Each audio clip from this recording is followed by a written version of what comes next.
The Listener of the Quiet Sea.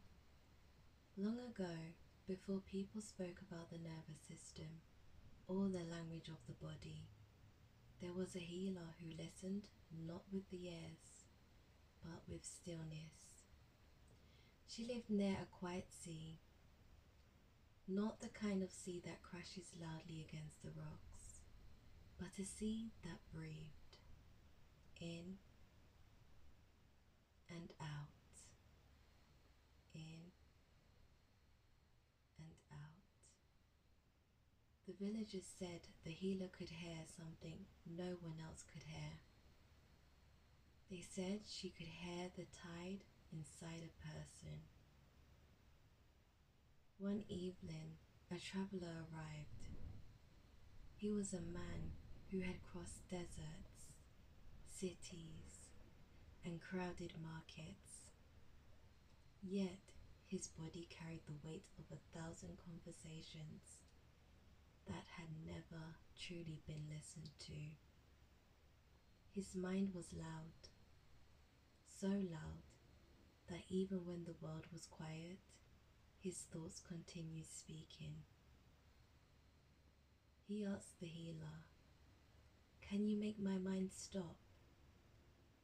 The healer smiled softly and said, "I cannot stop the ocean, but I can show you how to listen to its deeper currents."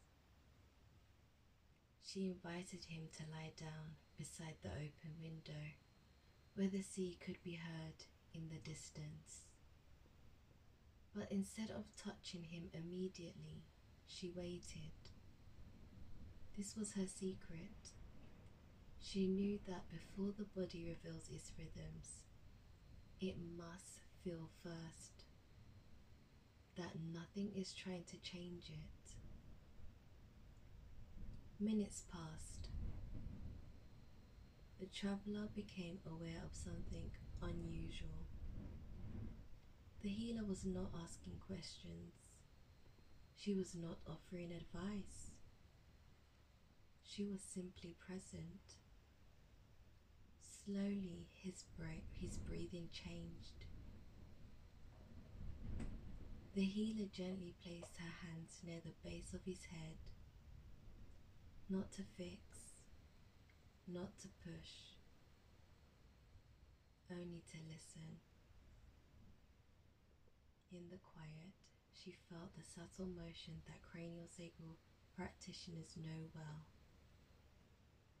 the tide of the body. A rhythm older than thought, a rhythm that moves through the bones of the skull, through the spine, through the water surrounding the brain. She whispered softly, "Your body has been speaking this whole time. Your mind became loud because no one was listening to the quieter voice."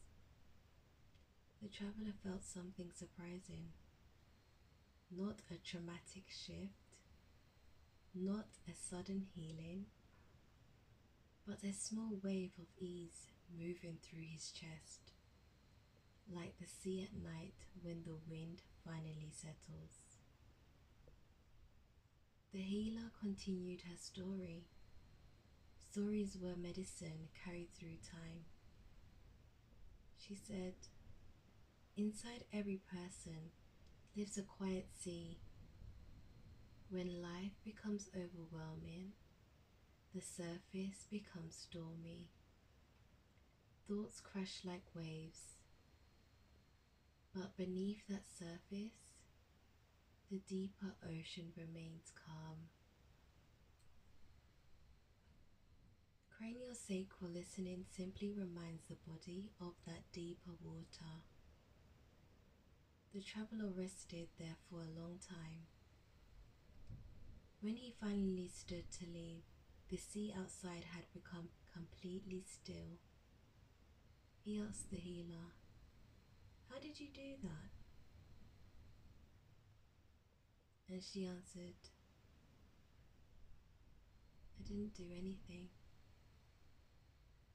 I simply listened long enough for your body to remember its own rhythm. And from that night onward, the traveller carried a secret.